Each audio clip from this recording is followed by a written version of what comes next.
Boa tarde a todas e a todos. Eu vou dar prosseguimento ao nosso debate, porque a gente tem limitação de tempo, então eu acho importante a gente começar já, para a gente não perder muito tempo no debate, né?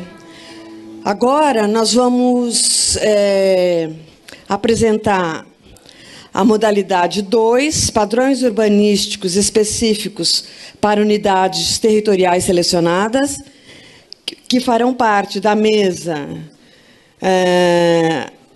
Nádia Somec, presidente do Compresp, diretora do DPH e professora da Universidade Mackenzie, e o arquiteto Fábio Mariz, que é diretor de DEURB da SMDU. Nós vamos começar apresentando o primeiro projeto número 5, que faz parte dos autores Luiz Otávio de Faria e Silva, Ciro Pironde, Mônica Drucker e Rubens Otero. Eu gostaria de pedir a presença deles aqui para poder começar já a apresentação, para a gente poder debater. Obrigada. Imagine. Já inicio? Começo. Pode começar. Então, tá bom. Bom, boa tarde a todos. Queria também, como todas as outras equipes, começar aqui, enfim, parabenizando a Secretaria, né, SMDU e a Prefeitura por esse trabalho interessante, esse novo formato aí de concurso e esse desdobramento que a gente acompanha com muito interesse e carinho, vamos dizer assim, né, para ver como é que isso vai como é que já tem sido, como é que tem reverberado e eventualmente como é que sedimenta daqui para frente, né? Bom, eu represento uma equipe grande aqui, né? Eu sou Luiz Otávio de Faria Silva, que é um dos componentes da equipe, e achei interessante, quer dizer, em função do que foi apresentado agora nas últimas equipes que eu vi, enfim, um nível de sofisticação mesmo, né, de elaboração desses instrumentos, né, louvável, né, e me parece assim ser uma palheta interessante para aqueles que vão avançar aí com as revisões, né, necessárias no zoneamento e daí é interessante da banca final, enfim, da mesa final, que a Adriana, né, convocando que se fizesse mais planos de bairro, né, e na verdade o que eu apresento aqui é um pouco um reforço disso, que houve uma identificação de um bairro ali, que na verdade nem é um bairro conhecido por um nome específico, não tem propriamente uma identidade como teriam outros da cidade, né, e fica junto ao Tietê, né, na antiga várzea. Até esse projeto começa a partir de uma participação que houve de uma equipe, de parte dessa equipe, no chamamento do Arco Tietê, também da Prefeitura, e daí, dessa olhada pelo arco, a gente chegou nesse bairro, e que era interessante por conta de, ainda que tivesse algumas peculiaridades, ele representar um tipo de bairro que tem muito por ali, né? Então a gente falou, bom, vamos pensar nesse perímetro, que alguém também falou, nesse desejo de trabalhar mais com perímetros enfim, e com instrumentos mais explícitos, de tal maneira que, enfim, que a gestão disso fosse mais fácil, por assim, ou não fácil nunca vai ser, mas mais clara, talvez, né? Então chegamos nessa dimensão de um bairro e o nome do trabalho até ficou, né, uma área específica, porque esse bairro, mas um problema de alguma forma genérico, né? A gente viu nesse bairro, que muitos de vocês também identificaram, né? Vou repetir muita coisa que as outras equipes já falaram aqui, né? Mas então, a nossa leitura, vou dizer o que teve, enfim, na verdade é compartilhada, seguro, com muitas das equipes que já falaram, mas o que a gente percebia era que alguns bairros como esse, né, que fica entre Santa Cecília, Campos Elíseos, Barra Funda, sendo que é quase uma intersecção de todos eles, né, e Água Branca, ele provavelmente ele se tornou atraente para empreendimentos imobiliários novos por conta de uma escala de bairro simpática, né?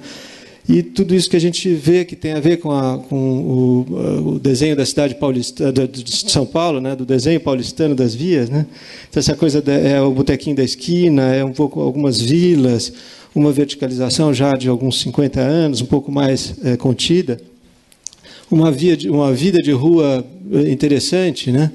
E, ainda que não tão dinâmica quanto nas áreas mais centrais, mas existe uma sedução daquele espaço ali. E a impressão que se tem é que esses empreendimentos vão ali porque entendem que ali é um lugar bacana para morar, e o que fazem é virar as costas para esse lugar, enfim, né? Então, com esses, que a gente vê também algumas imagens aqui, esses conjuntos imensos, com aquilo já muito comentado aqui, muros e guaritas e cercas, e, enfim, virar de costas para aquilo que foi identificado como interessante.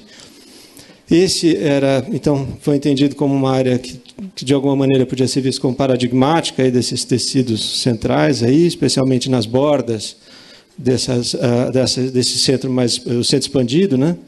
E também tinha uma particularidade interessante que fica bem também na borda da operação urbana Água Branca. Então, a gente imaginava também que uma operação como essa também reverberaria nas suas bordas. Então, tinha uma característica interessante ali para ser trabalhada. Partimos, né, do princípio de que é interessante ter um desenho e, a partir do desenho, se imaginar qual seria a normativa. Obviamente que a gente pensou, obviamente, né, a equipe entendeu importante lidar com instrumentos existentes, na sua maioria.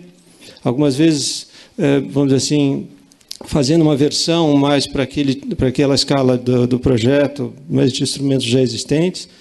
Entendíamos, portanto, que estava na borda da Operação Água Branca. E, bom, algumas estratégias, né? Então, a ideia de incentivar usos mistos, coisas que a gente já viu aqui, né? Então, promover a rua como lugar de encontro, mais do que um lugar de passagem. Também, de alguma maneira, ainda que polêmica, ou, enfim, uma polêmica antiga já, né? Mas esse trabalho dos miolos de quadra, de uma maneira mais franca, né? Franqueando a possibilidade de acesso, o pedestre como grande protagonista, enfim, e também um modelo que fosse possível de se estabelecer ao longo do tempo, né?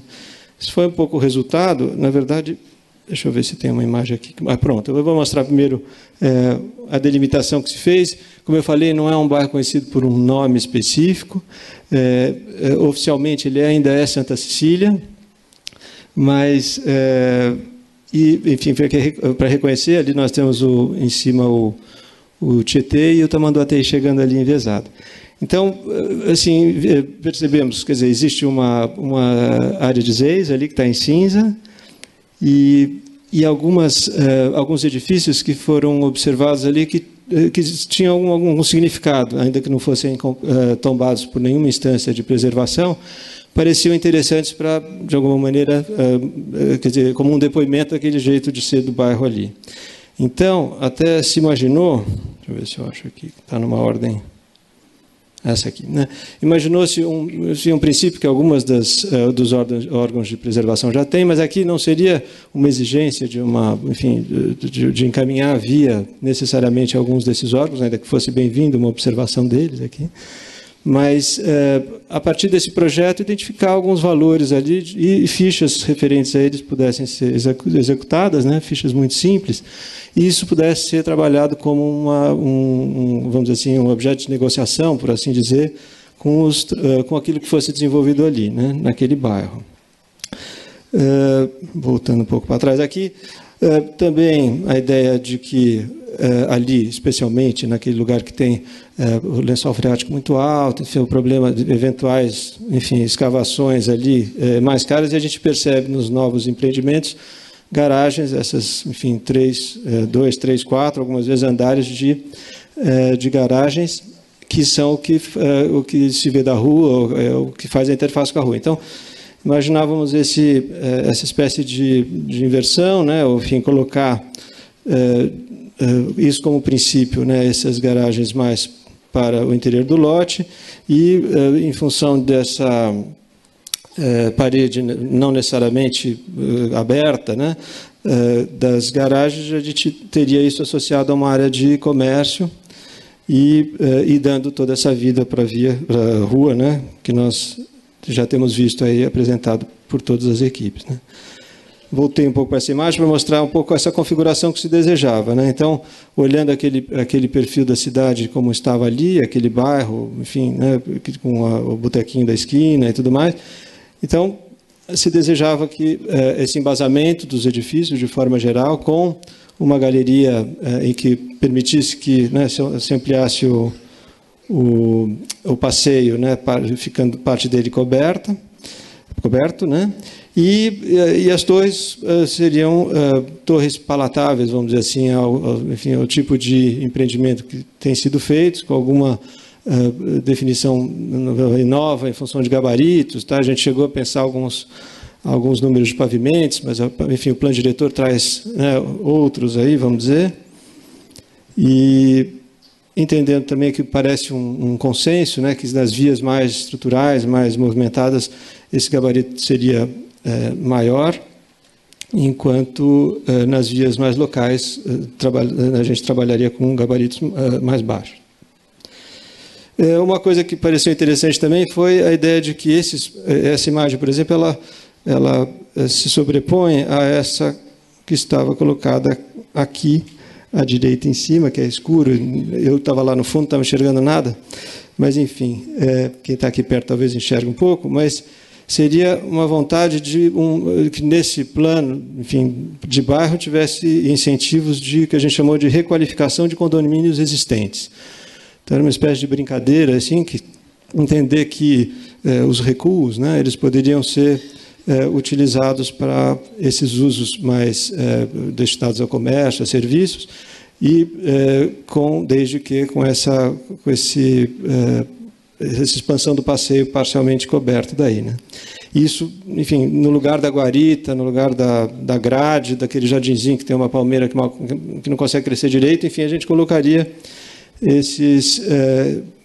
enfim, incentivaria, né, a construção desses volumes com uma escala mais próxima do que a gente encontrou e o que teria sido supostamente a atração, né, o que teria atraído a construir naqueles bairros. Isso faz lembrar, inclusive, que esses edifícios, eles também eles avançam, vamos dizer assim, para o recuo. A possibilidade desses 5 metros de recuo frontal serem ocupados por esses usos outros, seriam também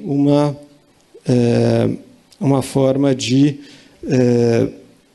incentivar, vamos dizer, esse uso comercial, que seria alguma coisa, inclusive, pelo nosso plano fora, que não seria computado pelo coeficiente, né? De novo, eu ouvi aqui, concordo, essa coisa de coeficiente e taxas como sendo ainda muito as nossas... nós somos um pouco quase que prisioneiros dessa lógica, vamos dizer assim, mas acatando isso de alguma maneira e fazendo um uso quase brincalhão com ela, quer dizer, a gente elimina o coeficiente, ou elimina o acréscimo de coeficiente quando essa faixa junto da via estiver, enfim, de tal maneira colocada para produzir essa superfície ativa, ou a fachada ativa, como se deseja chamar, né?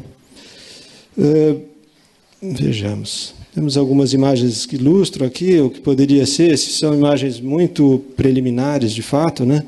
Mas mostrando uma tentativa de compor uma escala que é local, né? Que é essa escala que a gente percebeu ali, desse casario, da vilinha, não sei o quê, com uma escala que a gente imagina que está entrando de sola. Imagina não, que já percebe que está entrando de sola.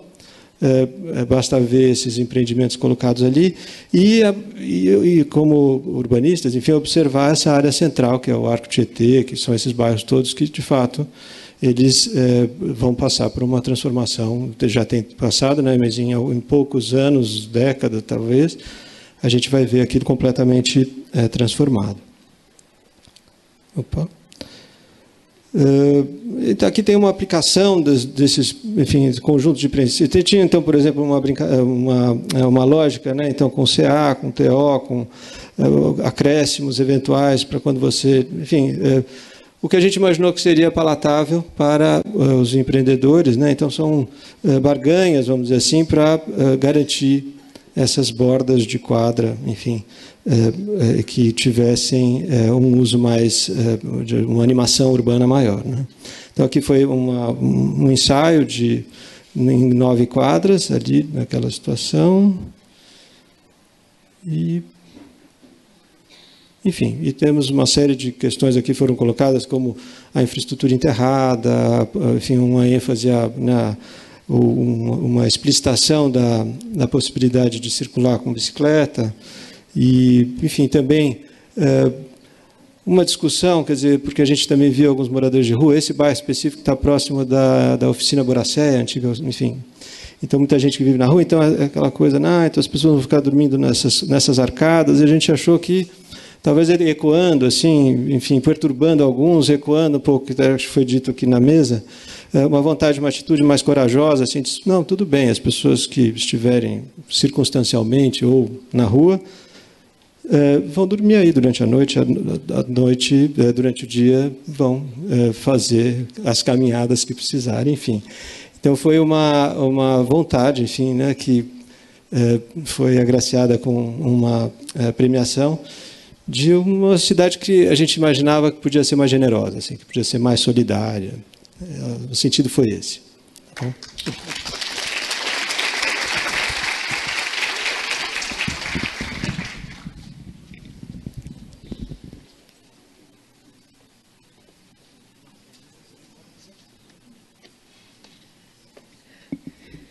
Obrigado, Luiz Otávio. Essa modalidade ela não trata apenas, né, do lote da quadra, mas de um conjunto urbano um pouquinho mais ampla. E nós vamos chamar agora o segundo premiado, a segunda equipe, projeto número 8, Nilton Massafumi, Yamato, Tânia Regina Parma, por favor.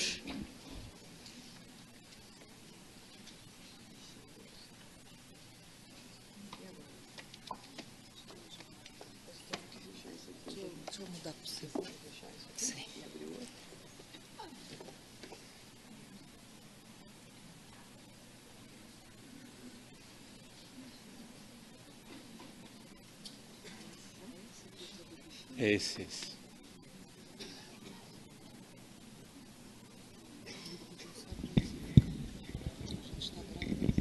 Tá. Para ficar aqui desse lado de cá.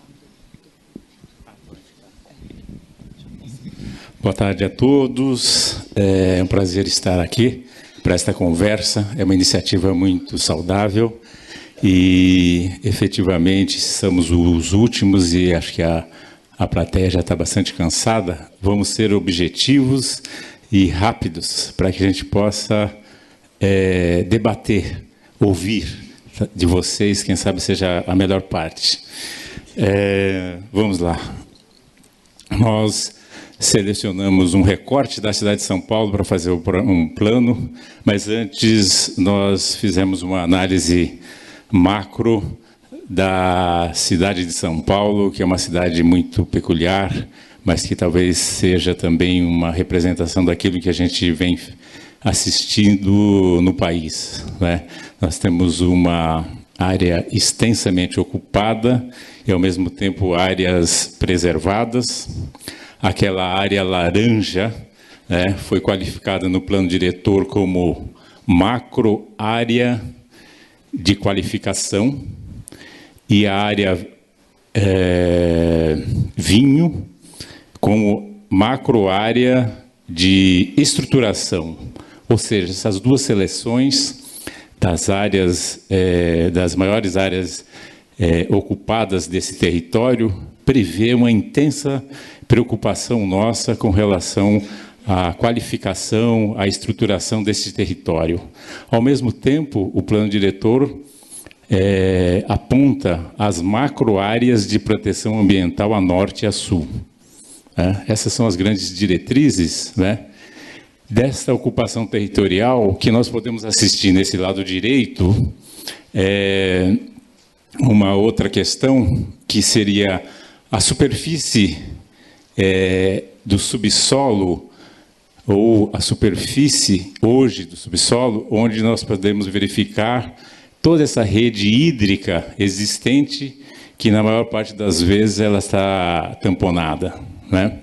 E ao mesmo tempo, além da superfície do subsolo, nós temos uma situação atmosférica atuando também nessa condição de ocupação, até por consequência dessa ocupação, essa coloração amarela que tende a vermelho, que são as temperaturas, o clima deste território, que fica azulado no lugar onde nós temos as macro-áreas de proteção ambiental.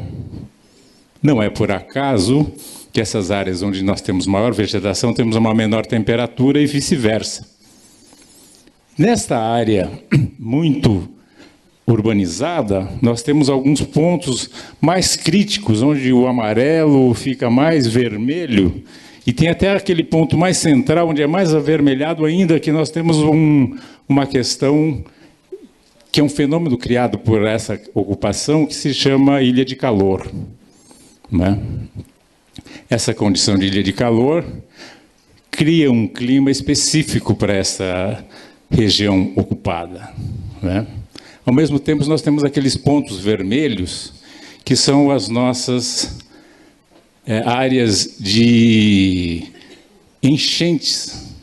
Todo verão nós assistimos estas enchentes, eu preciso ficar para cá, estas enchentes que são enchentes decorrentes dessa extensa impermeabilização do território, né, e, consequentemente, os canais, as calhas previstas daqueles córregos viram um lugar de encontro deles, viram um lugar de alagamento que nós assistimos e conhecemos bastante em todo o verão. Esses dois quadros apontam também uma situação do lado esquerdo, daquilo que nós chamamos de gravidade social. Do lado esquerdo, nós temos os pontos amarelos, onde estão residindo atualmente as comunidades com moradias muito precárias. São os cortiços, não? São as atuais favelas. E, por incrível que pareça, elas estão exatamente nos lugares de maior sensibilidade ambiental, né? Então, este quadro faz com que, do lado direito, né, nós tenhamos também o que nós chamamos de gravidade ambiental, que são exatamente esses pontos vermelhos das enchentes. Então, se a gente imaginar, este quadro requer, talvez, ações nas diversas direções, exatamente para requalificar, reconverter esse processo tão complexo que nós vivemos, né? Diante disso, nós recortamos um lugar, que é a Bela Vista, que aparece ali na área central. Pena que eu esqueci meu indicador, não consigo dar aqui. Ali é exatamente aquele lugar onde temos aquela mancha mais laranja. É a Bela Vista, bem na área central, né? E nós recortamos essa área que contém todo um DNA de todos esses componentes territoriais que nós apresentamos. Ali, apesar de ser um recorte pequeno, o bairro da Bela Vista contém todos esses aspectos da região metropolitana e da cidade de São Paulo, né? E vamos direto para esse lugar, quer ver? Nós estamos aqui agora na Bela Vista, né? A Bela Vista, mais para localizar, ali a 9 de Julho, Avenida Paulista, Brigadeiro Luiz Antônio já localizamos, certo? Então, essa condição, se nós analisarmos aqui o que temos em termos de plano diretor, nós estamos dentro de uma área qualificada como macro-área de qualificação urbana, né? Temos o eixo da 9 de Julho, que é um corredor, potente, que tem nas suas duas margens as faixas de influência, a área de influência desse corredor, que reserva para esta faixa o coeficiente de aproveitamento 4. Então, esta área cinza, que seria a extensão da 9 de julho, abriga a possibilidade de um adensamento de 4 vezes a área dessas áreas, desses terrenos. Não é? Ao mesmo tempo, nós temos ali as áreas de ZEIS, que é esse roxo. Temos também uma área mais alaranjada, né, que é a área de influência dos trilhos. Tem um metrô previsto que vai, de uma forma transversal, atravessar esse território. Boa. Aí. Seria essa área aqui.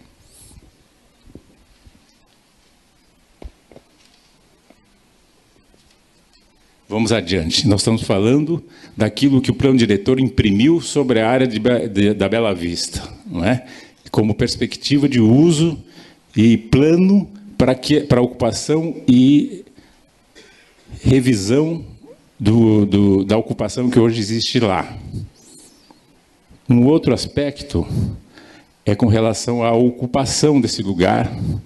Né? Nós temos uma extensa ocupação e temos aí, incrivelmente, um córrego singelo que se chama Saracura 1 e o maior, que é o Saracura 2, que está atamponado na 9 de julho.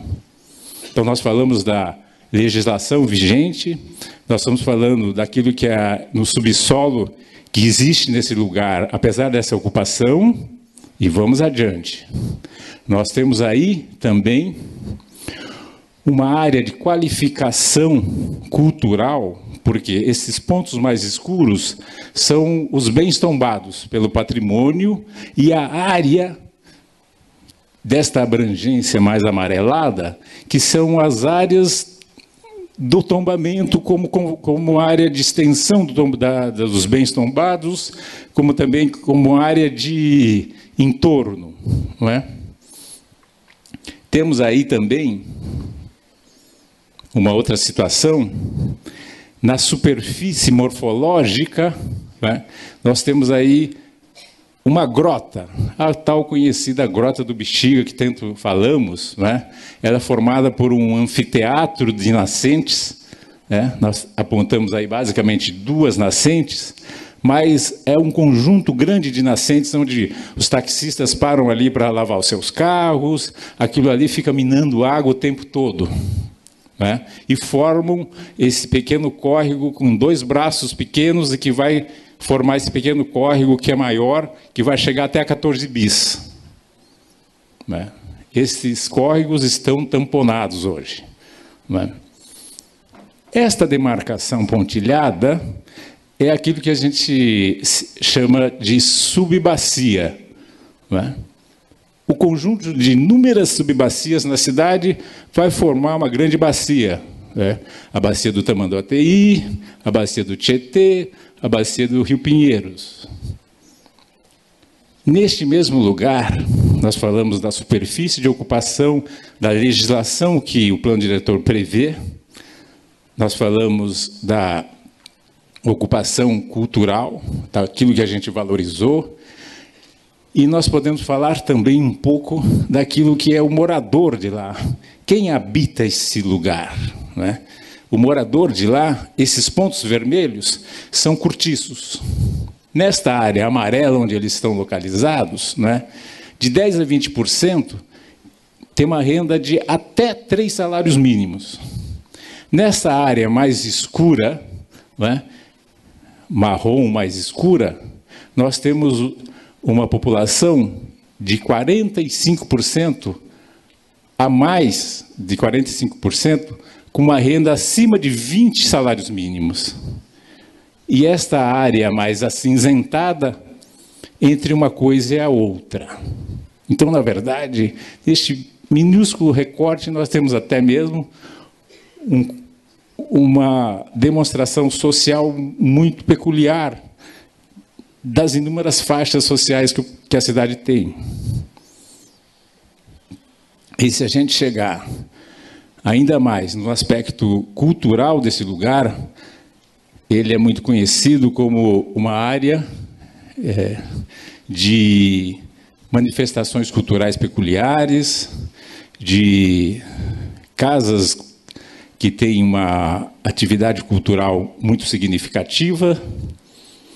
E analisando o relatório, o último relatório da Associação dos Moradores ali da Bela Vista, uma das principais preocupações deles é a seguinte, é que eles residem lá há muito tempo e a cidade vem reconvertendo aquele lugar em atividades culturais cada vez mais intensas, das quais eles não podem participar, por uma questão de um impedimento socioeconômico.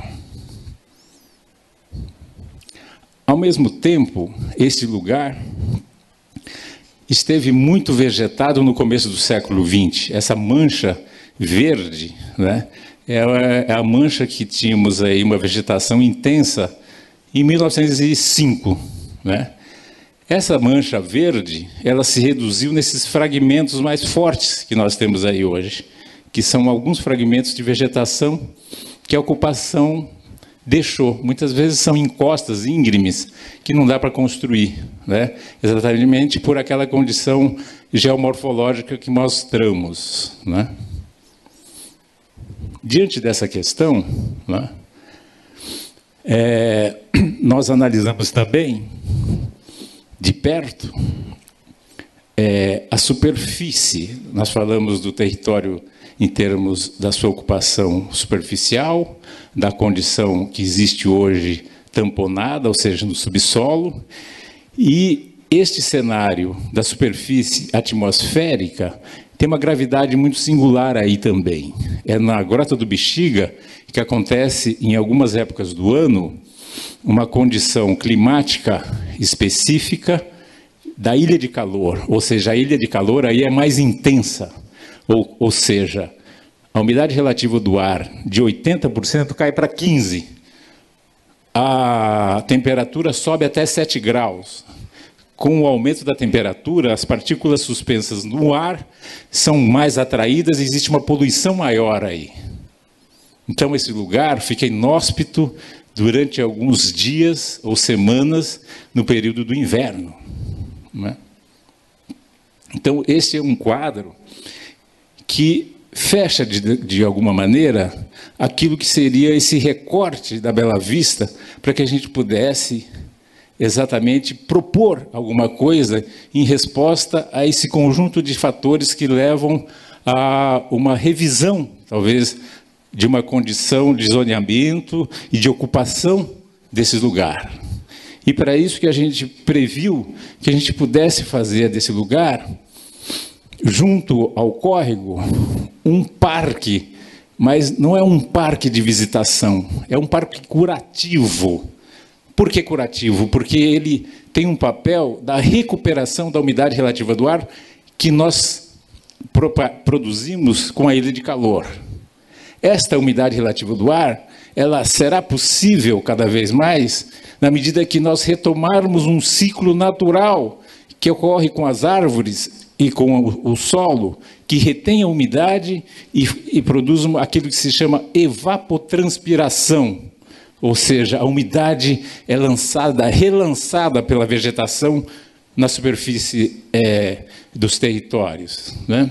Esta é a condição que nós precisamos de recuperar esses lugares através de algumas ações que, nesse caso, nós estamos chamando de parque curativo. Né? E esse parque, ele teria o cuidado de fazer com que os diversos fragmentos de vegetação contribuíssem para ele. E essa intensa vegetação ficaria exatamente na nascente do córrego Saracura 1, como também seria feito um procedimento de renaturalização desse córrego, né? Ou renaturalização dessas nascentes. Né? E imaginamos que, nesse lugar, nós teríamos que prever também outras maneiras de ocupação, de forma que a gente pudesse legislar novas maneiras. Você poderia atravessar esse lugar sem tocar o chão. Nós teríamos que ter, eventualmente, edificações possíveis, se for necessário, né, que elas tivessem um pilotis de 9 metros de altura, né, e que a gente pudesse obter uma condição de vegetação intensa com a renaturalização desse córrego, né. Então, pensando num plano, de forma que o entorno mais próximo também participasse, né, nós imaginamos que os envolvidos desse pedaço, ou seja, a comunidade ali existente, né, ela teria que ter uma participação efetiva deste processo de reconversão e requalificação urbana. Ao estarmos dentro da área de requalificação urbana ou de qualificação urbana, né, pretende-se com isso, quem sabe, contribuir para essa qualificação desta forma, né? Ou seja, fazendo com que o entorno tenha alguns procedimentos de permeabilidade, de retenção de água, de vegetação intensa, nas calçadas, nas ruas vizinhas, nos terrenos do entorno, nos edifícios do entorno. Não é? Por quê? Se nós retivéssemos a água da chuva dentro do nosso terreno, do nosso edifício, da nossa calçada, da nossa rua, nós não teríamos as enchentes que nós temos. Olha que incrível. Pô. Não é? Então, na verdade, é uma interação de um plano que requer também uma contribuição efetiva da comunidade. Eu fico empolgado, daqui a pouco eu fico a tarde inteira aqui falando com vocês. Ela tem que concluir. E pensando nisso, nós propusemos aquilo que nós denominamos microárea de proteção ambiental. Lembra das macroáreas de proteção ambiental, que foi prevista no plano diretor e aprovada recentemente? Né? Nós estaríamos sugerindo a incorporação nesse próximo zoneamento das microáreas de proteção ambiental. Né? Essas microáreas, no caso da Bela Vista, seria dividida em 3 microáreas. Esta mais próxima do córrego seria de maior intensidade de vegetação, de menor construção, da manutenção de alguns edifícios já muito consolidados, existentes lá e que permaneceriam, e as demais outras áreas seriam áreas de adensamento, mas com uma qualidade diferenciada, uma responsabilidade do entorno com relação à vegetação, à permeabilidade, à retenção da água da chuva, ou seja, cada edifício, cada morador teria uma responsabilidade de reter parte da chuva que cai nesta região, nesta área. Não? Então, seria aquilo que nós teríamos como desdobramento de um plano para o zoneamento. A gente considera que a cada plano, o desdobramento do plano deveria levar ao zoneamento. Né? O zoneamento, eles tem que zonear aquilo que nós planejamos como proposta. Não é? Que zoneamento não seria simplesmente uma identificação do que pode e do que não pode. O zoneamento pressupõe um plano que antecede aquilo que nós precisamos. Não é? E, concluindo, nós chegamos a uma condição da replicabilidade dessa proposta. Né? Então, nós verificamos na cidade de São Paulo milhares de nascentes, né? E que poderia ocorrer alguma coisa similar a esta. Né? Nós identificamos na Zona Leste a Avenida Sapopemba, né? O Guilherme Schutzer, que é um parceiro nosso, consultor do nosso projeto, que é um geógrafo, ele disse numa das reuniões, falou, olha, a Avenida Sapopemba hoje é a Paulista de 40 anos atrás. Se a gente puder atuar hoje na Avenida Sapopemba, né, talvez a gente tenha uma outra configuração daquilo que a gente assiste hoje na Avenida Paulista. Eu penso, para finalizar, o seguinte, que esse projeto, né, a gente reuniu essas informações e fez essa proposta. Mas esse projeto não é mais nosso, não é mais meu, né? Não faz parte mais da nossa autoria. Esse projeto é nosso. Contaria com todas as pessoas possíveis que se envolvam numa iniciativa como essa, para que a gente possa fazer disso quase como um movimento na cidade de São Paulo, para que a gente possa recuperar as nascentes, renaturalizar os córregos, né? E fazer um desdobramento que a gente considerar o mais adequado. Muito obrigado.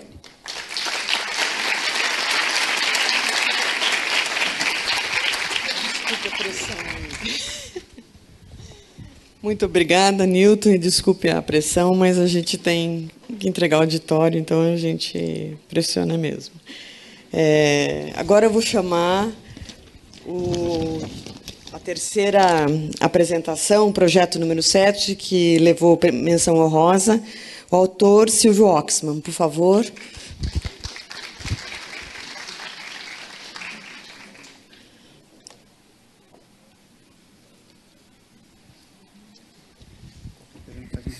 Mas eu vou falar rápido.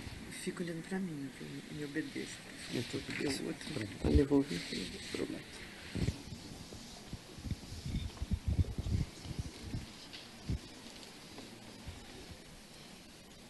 Já é. Boa tarde.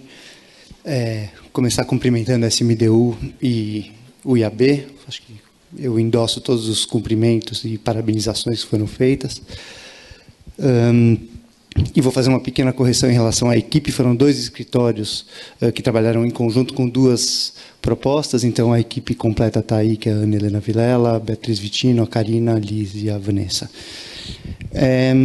A gente pensou quando a gente viu a chamada do concurso, a gente já vinha acompanhando de perto todo o desenvolvimento do plano diretor. E, em paralelo a isso, eu trabalho muito com patrimônio histórico, eu sou conselheiro do Condefat, conselheiro do Compresp, suplente. E há muito tempo eu venho me incomodando com a forma como o patrimônio cultural vem sendo tratado, seja no plano diretor, seja dentro dos órgãos de patrimônio, porque é um monstro que ninguém quer tocar, que ninguém consegue chegar perto, que prefere evitar, e esses órgãos... eu me incluo hoje nos 2, acabam desenhando muito da cidade sem a gente perceber. O último plano diretor, quando falava de patrimônio cultural, falava de ZPEC, o que praticamente não significava nada. Esse plano diretor amplia um pouco a questão do patrimônio cultural, mas ainda não dá atenção para 2 questões que eu considero essenciais.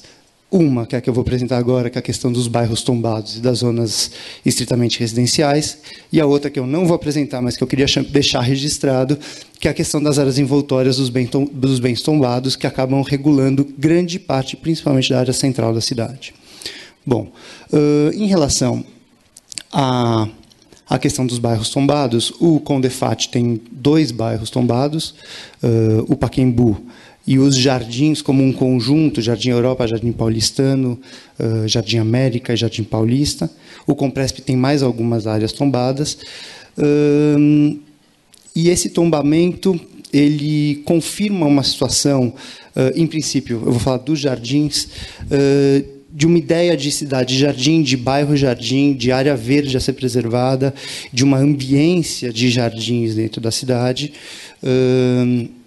com baixíssima densidade, com uma volumetria extremamente definida, com gabarito de altura, recuos e áreas permeáveis enormes. E quando a gente olha para a cidade de São Paulo, os jardins são essa mancha amarela que está ali. É uma área muito grande, hoje totalmente incorporada dentro do tecido da cidade e repleta de corredores que o próprio plano determina como eixos. Então, aqui, não sei se todo mundo identifica, mas ali mais à direita de vocês, tá. Eu não vou conseguir olhar ali, aqui. Bom, enfim, tá aqui. Rebouças, né? Um importante corredor de ônibus e 3 estações da linha amarela. A estação Faria Lima está aqui, a estação Fradique Coutinho, que ainda não abriu, está aqui, e Oscar Freire, 100 metros acima da área tombada. Faria Lima, 9 de julho, um dos principais eixos de ligação. 9 de julho aqui, né? Historicamente uma ligação norte-sul da cidade, com um importantíssimo corredor de ônibus, a Brigadeiro Luiz Antônio, e no outro sentido, a Rua Estados Unidos, a Avenida Brasil, que se a gente quisesse olhar de uma forma macro, ela começa na Lapa, vem pela Avenida Sumaré, Henrique Schaumann, Avenida Brasil, e segue para a Zona Sul, e sem infraestrutura de mobilidade, praticamente sem infraestrutura de mobilidade. A Rua Groenlândia, que junto com os Estados Unidos faz um binário na Brasil, né? E ainda aqui, a Sampaio Vidal, e a Gabriel Monteiro da Silva e a Cidade Jardim. Portanto, todas elas repletas de infraestrutura e seguindo a orientação do plano diretor, com todo o potencial de serem adensadas, o que eu considero a maior virtude desse plano que está sendo proposto. Eu e a equipe toda que participou, desculpa. E aí, quando a gente olha o plano dos eixos, simplesmente se ignora a área tombada. Ou seja, ninguém tem coragem de mexer nisso. Eu não sei se o medo é do tombamento, ou se o medo é que nessa área deve estar 90% do PIB nacional, mas ninguém mexe. É verdade, né? Então, a gente pega a Rebouças, que é um caso clássico, e só 50% desse trecho inteiro da Rebouças pode ser adensado, o outro continua ZR. Se a gente andar nessas avenidas, a gente vê que elas não têm mais nenhum caráter de jardins. Aqui são as ruas internas dos jardins, né? Ruas com todas aquelas características da ZR e do tombamento. O tombamento, inclusive, pelo Condefat, não permite muros dessa altura que tem lá. Se alguém andou algum dia lá, vê que isso já não foi respeitado há muito tempo. E essas são as avenidas que eu estou falando, que definitivamente, se isso é um caráter a se preservar na cidade, não tem nada a ver com isso. Então, aqui a gente tem 9 de julho, Avenida Brasil, Avenida Rebouças, Gabriel, todas elas, uma cidade absolutamente irregular. Nos anos 90, teve uma flexibilização desses eixos, que permitiu algum tipo de uso, tipo showroom, algum tipo de serviço, mas não vai permitir o comércio, né? Tem até uma anedota rápida, que eu fui comprar um colchão uma vez numa dessas avenidas, e eu peguei o colchão e falei, desculpa, aqui é showroom. Você espera que daqui meia hora eu leve para sua casa. É esse tipo de ação que faz com que essa cidade seja irregular, que construções, anexos, coberturas, áreas permeáveis, tudo já tenham caído por terra, e, na verdade, fica uma ideia de um bairro jardim que nessas áreas não existe mais. Todos, 100% dos recuos exigidos pela lei do tombamento viraram estacionamento, o que inviabiliza uma calçada decente. Não adianta a gente falar em fachada ativa, seja qual for o termo, em fruição pública, se a cada 2 passos a gente tem que esperar um carro manobrar. Então, isso é absolutamente inviável. Não adianta ter loja, qualquer tipo de comércio e serviço, se você na frente tem carro te atropelando a bicicleta, enfim, totalmente inadequado. E aí a gente faz uma série de propostas de adensamento, que eu sei, inclusive, que o júri criticou, de certa forma, mas que para a gente era o menos importante. Eu acho que elas seguem algumas diretrizes do plano diretor, isso tem que ser muito mais discutido. A gente, inclusive, achava aqui no escritório, claro que a gente sabe propor, mas tem outras questões, inclusive, a gente tem que incorporar todas essas que foram discutidas nessa tarde, né? Mas o importante é considerar a possibilidade de um adensamento com um gabarito que seja, por coincidência, não muito distante do que já está sendo proposto para os miolos, de 25, 28, com o térreo, de novo, com usos públicos, com comércio, não permitir mais o estacionamento nesses recuos, e, portanto, aumentar a calçada, alargar a possibilidade de fazer ciclovia, eu acho que a questão importantíssima que foi colocada antes, a questão da infraestrutura, de organizar essa infraestrutura, ou seja, a gente ganha uma calha maior para trabalhar, é uma questão muito importante. E, de certa forma, essa proposta também prevê, para ninguém também acusar de que eu quero acabar com o bairro Jardins, isso é só mais no próximo plano diretor, nesse não, mas a ideia de que essa verticalização aqui também preserva o bairro Jardins. Ela preserva de ruído, ela preserva de poluição, e ela dá uma qualidade urbana muito melhor para esse bairro, que é um bairro hoje, que se uma pessoa precisa comprar um pão ou uma aspirina, precisa pegar um carro, porque o tombamento e o zoneamento não permitem esse tipo de uso de vida cotidiana. E pelo que eu entendi do que tem sido falado nesses 2 dias, essa vida cotidiana prevê um uso misto, um uso de várias atividades conjuntas. Então, eu acho que está na hora de a gente mexer nesse tipo de bairro e acabar com certos privilégios, né? Existem nesses bairros, eu fiz um levantamento, áreas compatíveis com chácaras, terrenos de 5.000 metros quadrados. Não sei se a cidade de São Paulo comporta mais esse tipo de uso. Eu tenho sérias dúvidas em relação a esse tipo de uso na cidade de São Paulo. Tem tempo ainda? Ah, tá bom. Então, a possibilidade de verticalização e a possibilidade, inclusive, de desses edifícios terem habitação, comércio, serviços, uma parcela destinada a HIS, se for interessante, e aí, inclusive, do ponto de vista do empreendedor que iria atuar nessa área, a verticalização viabiliza, inclusive, a possibilidade de um estacionamento subterrâneo, coisa que hoje, com uma casa de um sobrado, com os índices que tem lá, é inviável economicamente. Então, tudo isso promoveria uma mudança e um aumento do uso desse solo, que é já repleto de infraestrutura.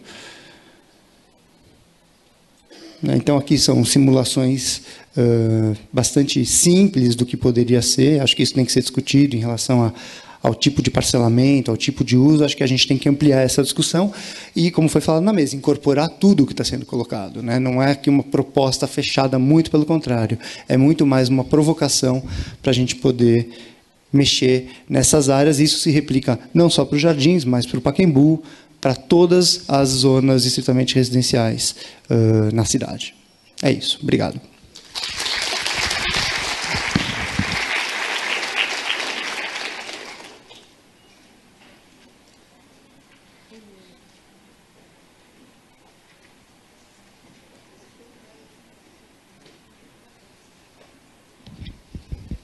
Obrigada, Silvio. Agora eu vou compor a mesa e gostaria de chamar, por favor, a arquiteta Nádia Somec, presidente do Compresp, diretora do DPH e professora da Universidade Mackenzie, e o arquiteto Fábio Maris, professor da FAO e diretor de DEURB de SMDU. E o membro do júri, José Magalhães, não pôde comparecer, então essa mesa fará parte os 2 arquitetos.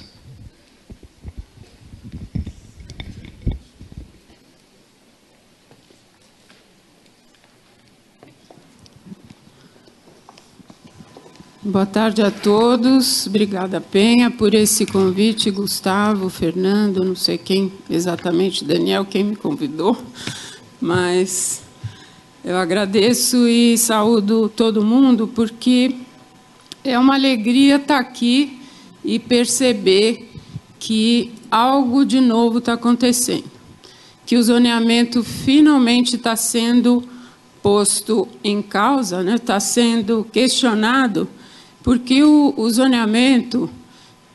Quanto tempo?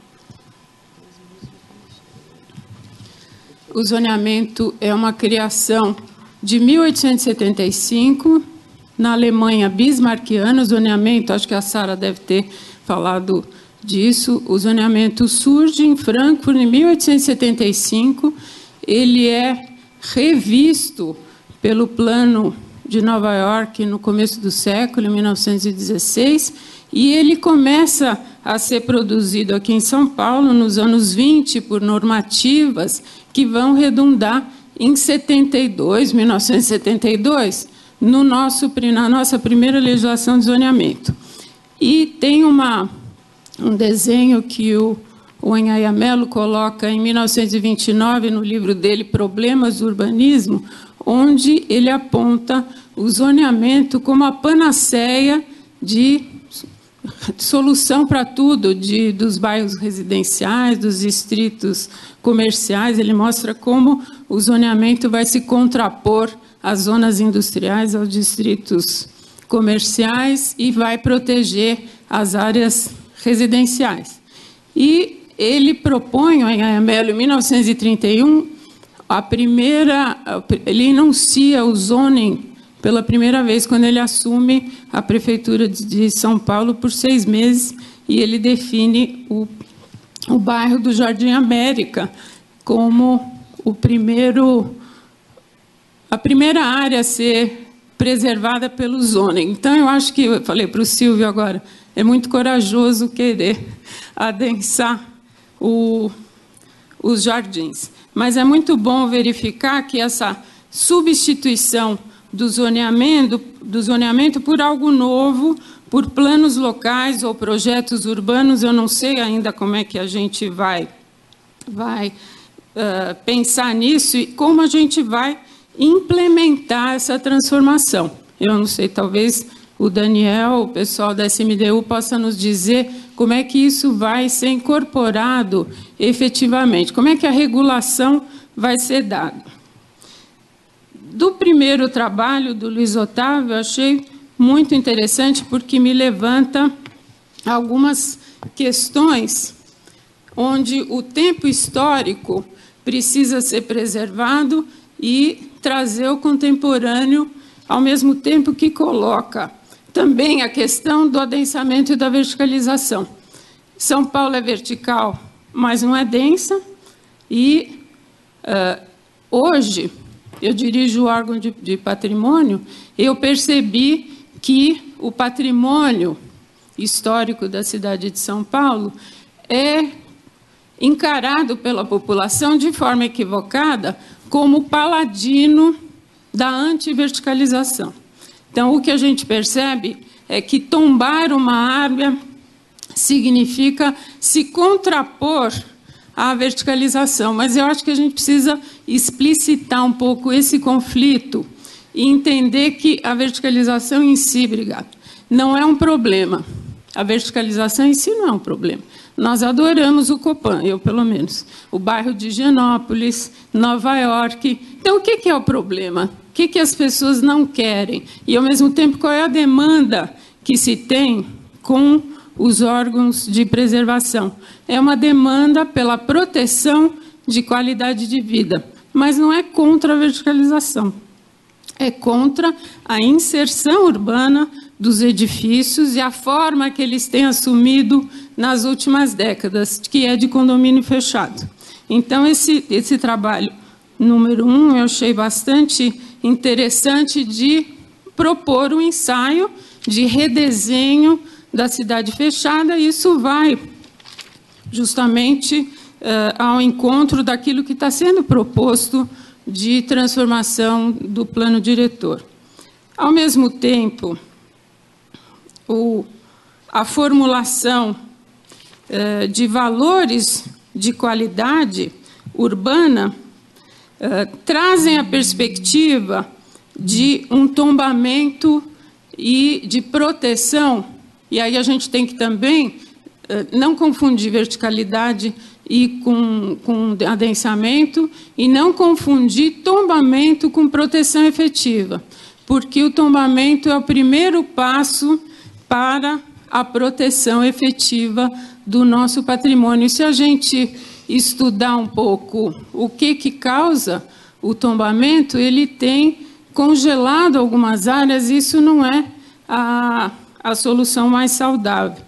Nós temos hoje, em São Paulo, 10 bairros tombados, aproximadamente 3.000 imóveis tombados, e me perguntam, tombamos muito, tombamos pouco? Eu respondo, não sei. Alguém sabe me responder? Se puder me responder, eu aceito a resposta, mas eu provavelmente vou discutir. Nós estamos montando uma pesquisa com a Universidade de São Paulo, onde a gente vai estudar a relação entre periodização e evolução histórica da cidade de São Paulo e, efetivamente, o que foi tombado. Então, se foi tombado muito ou pouco, eu só vou poder responder depois de entender os períodos de evolução urbana da cidade e que imóveis foram tombados. Então, essa é uma questão que nos remete à questão que o primeiro trabalho me suscitou, de proteção de ambiência, né, que é um conceito ainda fluido e discutível, mas que nos traz também a demanda de uma população que quer, por exemplo, que algumas vilas sejam tombadas. Mas será que precisa tombar vila? Aí eu me pergunto, precisa tombar vila? Ou o que a gente pode fazer junto com SMDU, digo DPH e SMTU, o que nós fizemos no Moca Vila Carioca, que é mapear as vilas e verificar as condições de proteção, não necessariamente de proteção histórica, mas de permanência a pedido da própria população que queira manter esses espaços. Então, o que eu estou falando que você me suscitou é que isso tem ressonância na política que a gente está formulando, de haver uma interconexão entre demandas da sociedade. A gente vê que os bairros Jardins foram uma demanda da sociedade, o Pacaembu, os Jardins, foram demandados de serem protegidos pela sociedade. As vilas também é outra perspectiva de proteção. Em relação ao projeto número 8, do Massa e da Tânia, a análise macro que eles fizeram é muito louvável, e o que fica também de demanda a ser preenchida, que eu não vi, talvez você não tenha tido tempo de falar, mas houve um projeto para o Paulo Mendes da Rocha nessa área. Em 1975, ele fez um projeto para a Grota que não tinha essa perspectiva de sustentabilidade que vocês colocaram, mas tem uma proposta bastante interessante. Aliás, a gente tem a Vila Itororó, a própria Grota proposta nesse mesmo período. E, em 2002, o Bexiga é tombado e nós estamos fazendo um levantamento do impacto desse tombamento. Será que o tombamento do Bexiga protegeu o bairro?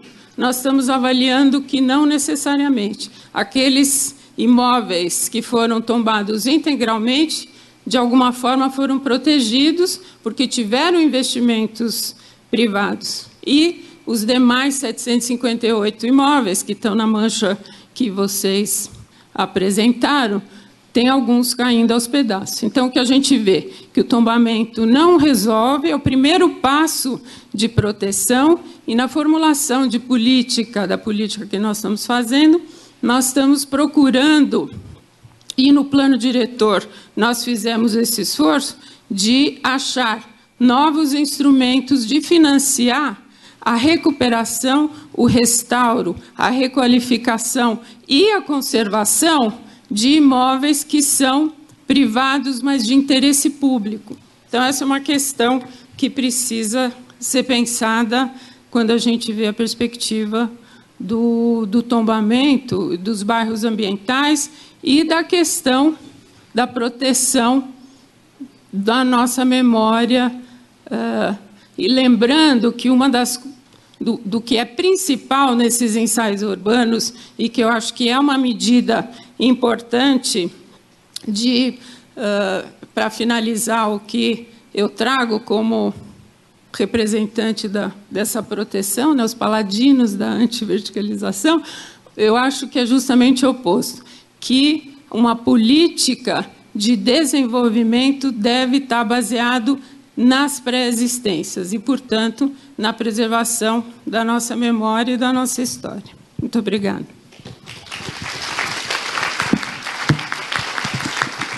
Muito obrigada, Nádia. Agora eu vou passar a palavra para o professor Fábio. Obrigado, Penha. Essa oportunidade que a gente está tendo hoje aqui de discutir tem que ser vista como parte de um processo bem amplo de reflexão, discussão e abertura que esse plano tem como meta, né?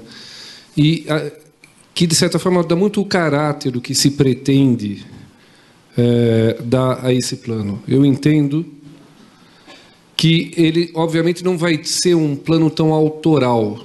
Assim, eu lembro de alguns professores nossos que falavam assim, não, tem o plano do Jorge Urain, o plano do Cândido Malta, o plano de não sei quem.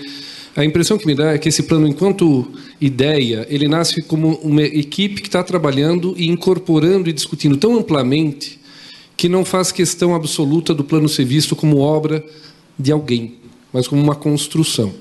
E nessa ideia de uma construção de um plano, que toda essa discussão da revisão do zoneamento e até da revisão dos instrumentos que possam ser usados já está claramente plasmado, né, digamos assim, nesse fórum de discussão de ideias, que acho que todos os participantes devem concordar comigo, tem muitas afinidades, né? Várias das ideias que foram apresentadas, certamente o filtro da premiação deve ter tirado uma ou outra proposta que estivesse muito fora de contexto, mas a impressão que me dá é que cada um dos participantes enxerga, na proposta do colega, da outra equipe, uma série de pontos comuns e afinidades com que ele próprio refletiu do processo. Porque, enquanto categoria, enquanto arquitetos urbanistas, nós estamos há muito tempo discutindo uma série de assuntos. E aí, até discordando um pouco do que a Regina Meyer disse, assim, que os arquitetos estão devendo alguma coisa para a sociedade, eu acho que essa colocação de que não entende bem como as coisas se dão, o arquiteto não tem esse poder de transformar a sociedade. O plano diretor não vai transformar a cidade, muito menos a sociedade. Mas a gente está apostando de que a nossa sociedade está passando por uma transformação muito rica. Se a gente imaginar, enquanto sociedade que se urbanizou há pouquíssimo tempo, nós temos pouco mais de meio século de uma cidade de diferenças, né? Nesse meio século, se a gente olhar para trás, o zoneamento ele está muito mais a serviço da segregação do que da união. O zoneamento ele é fundamentalmente um instrumento de segregação. Se a gente pensar na história, todas as cidades foram zoneadas originalmente e eram para dizer onde branco podia morar, onde preto podia morar, onde o rico podia morar, onde o gerente podia morar. Era uma estratégia de segregação. E grande parte do nosso cotidiano, como arquitetos que têm escritório, que trabalham, a gente se vê refém de projetar a separação e não o encontro. E nós estamos desconfiados de que a nossa sociedade está amadurecendo, e todos os eventos recentes convergem para esse fato, para essa leitura, de que a nossa sociedade está começando a entender que isso não é cidade. A cidade só existe quando existe o encontro do diferente. Senão, é falsificação, né? Quando a gente viaja e se encanta com as cidades mais históricas e interessantes que a gente visita na Europa, a gente tem que perceber que aquela sociedade está urbanizada há 100 anos, algumas já há 150 ou 200 anos, e nesse tempo eles tiveram que enfrentar todos os problemas que nós enfrentamos hoje, de desequilíbrio ambiental, de favelas, de violência, de segregação. E essas sociedades, na base de muito atrito, confronto e debate, construíram as condições de convivência. E a impressão que dá é que a nossa sociedade está começando a discutir seriamente uma questão que foi retardada por anos de ditadura e dificuldade de discussão. Agora a gente está em conflito, e o conflito não é problema. Ele é sintoma do problema e ele é uma forma de lidar com ele. Então, toda a discussão que a gente está tendo, e essa imensa convergência, é uma ânsia coletiva de criar espaços de encontro e convívio dos diferentes. Só que isso só vai conseguir alguma coisa se a nossa sociedade, de fato, estiver naquele ponto de inflexão onde a gente possa, de fato, encontrar interlocutores prontos ou capazes de aceitar parte dessas ideias. Quando a gente fizer esses N fóruns de revisão do zoneamento e dos PRS, que a gente vai trabalhar no ano seguinte, nós vamos encontrar uma imensa resistência de uma grande parte da sociedade que ainda acha que o importante é manter cada um no seu pedaço, né?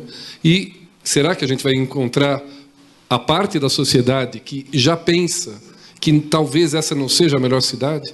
Será que não vamos conseguir os interlocutores que talvez estejam dispostos a abrir essa discussão e pensar numa cidade diferente, né?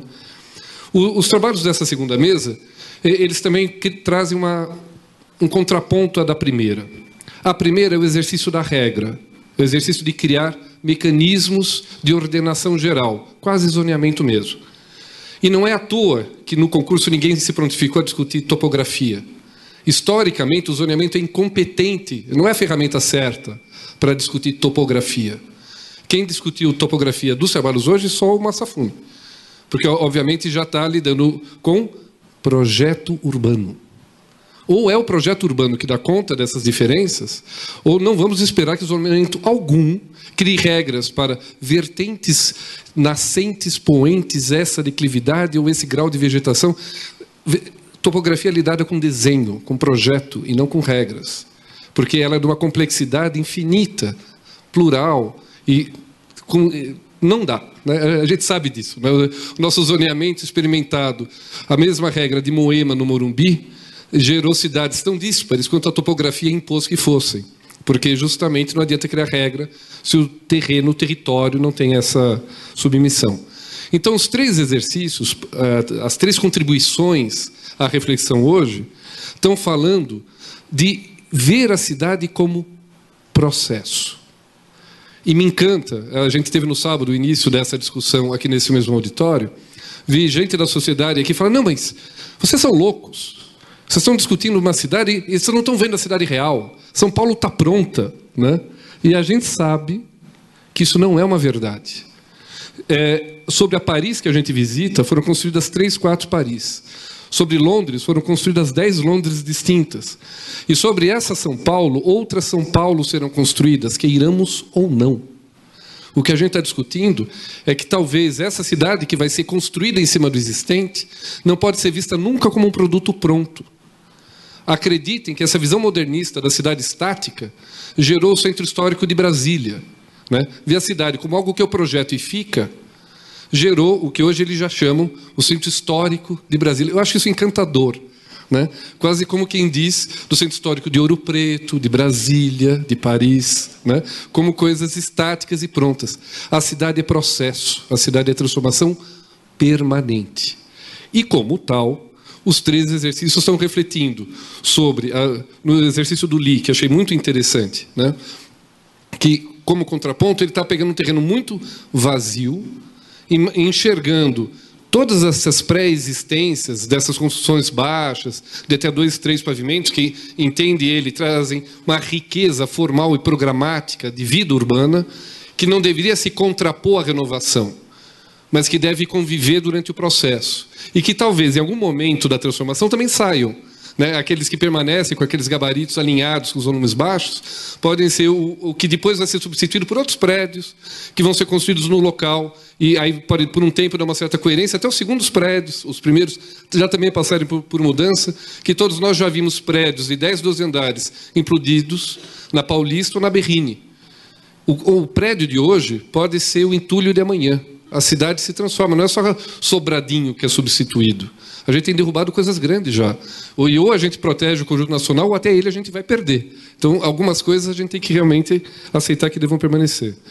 No trabalho do Massafume, eu acho que ele deixa claro, naquele lindo mapa final, que existem N projetos urbanos a serem feitos em cada grota.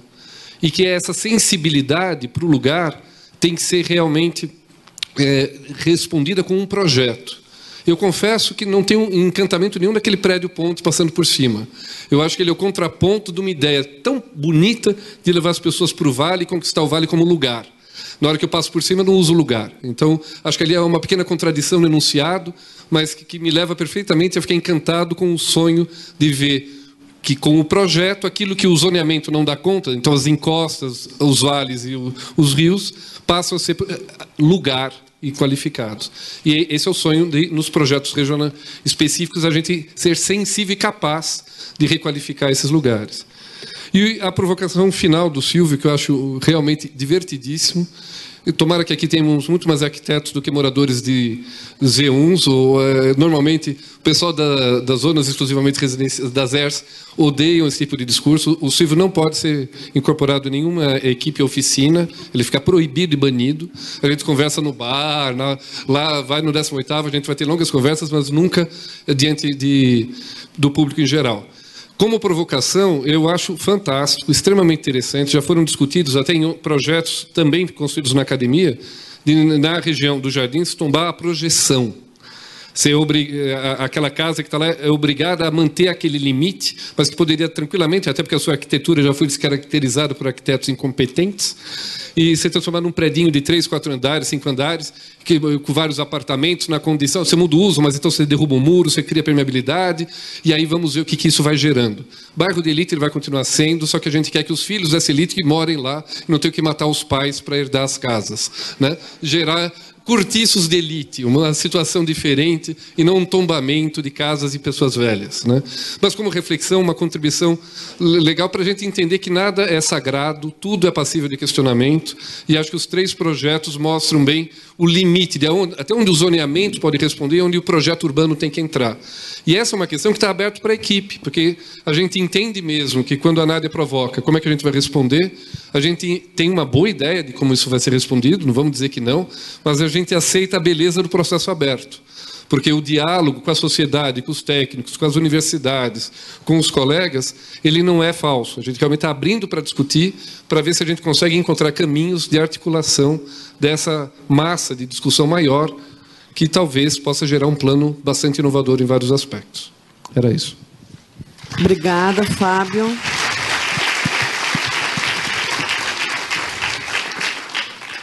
Agora nós vamos abrir para as perguntas do público.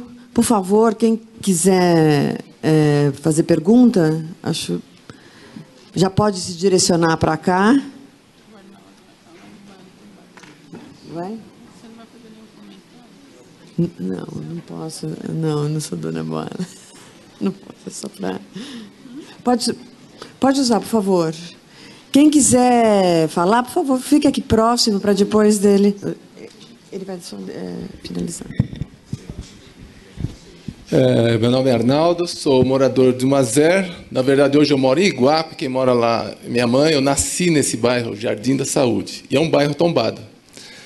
E, ao contrário do que falaram, a gente criou um grupo de pessoas para rediscutir o bairro melhorar, para a gente ter mais vida na rua. E a gente concorda que a segurança com que a gente começou a discutir no bairro se dará através do convívio do espaço público que é a rua. Quando eu era criança, eu andava naquela rua, todo mundo andava lá. Agora ninguém sai da casa, ninguém atende a campainha. Então, como que se faz isso se é o Mazer? Não é um bairro de rico, é um bairro que era uma periferia, tem uma classe média mais ou menos lá. Verdade. E assim, como é que a gente consegue alterar, que a gente está encaminhando para a Secretaria de Desenvolvimento Urbano, uma proposta de criar um centrinho do bairro, onde a Avenida do Cursino, num trecho onde tem 10 bancos, nas ruas do entorno, seria um centrinho do bairro onde teriam outras atividades comerciais de baixo impacto, baixa incomodidade, esses termos eu aprendi na discussão do plano diretor, e que estimulariam a convivência na rua. E aí, esse é o objetivo. Aí a pergunta que eu coloco é, para a professora Nádia, o tombamento nosso ele já tem lá os padrões de ocupação, taxa de TO, né? CA.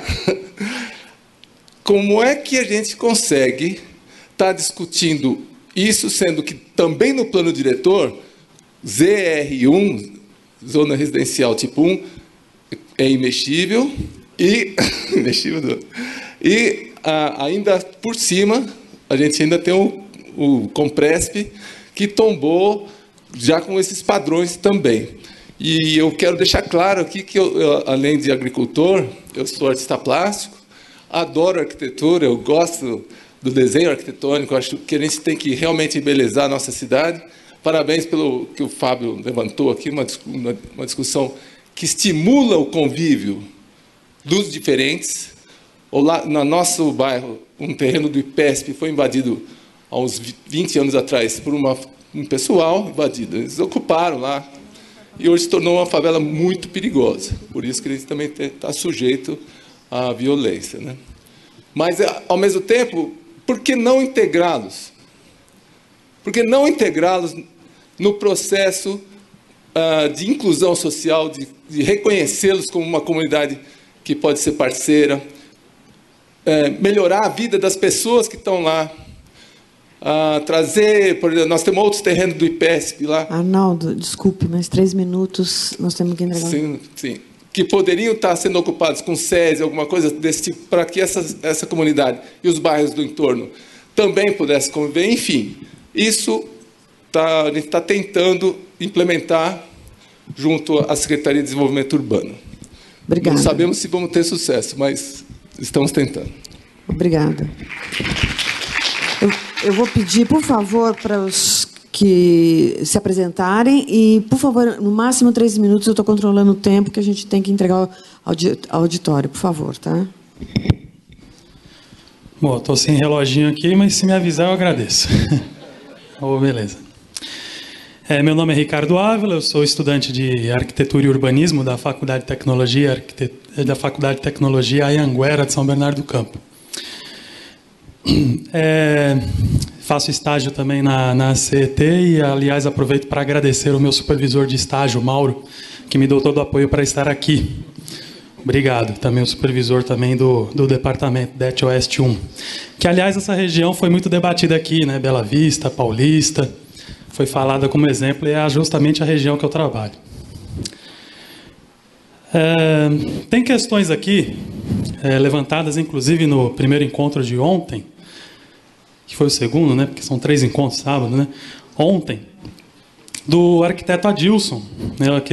Um senhor que apareceu aqui, que eu até tive o prazer de pegar um cartão dele, e que hoje conseguimos respostas, né? Sobre a prática, a vivência dessa arquitetura, desses projetos que estão sendo feitos, a viabilidade. É muito pertinente este questionamento, porque nós temos alguns exemplos de tentativas de se fazer isso, uns bem-sucedidos e outros mal-sucedidos.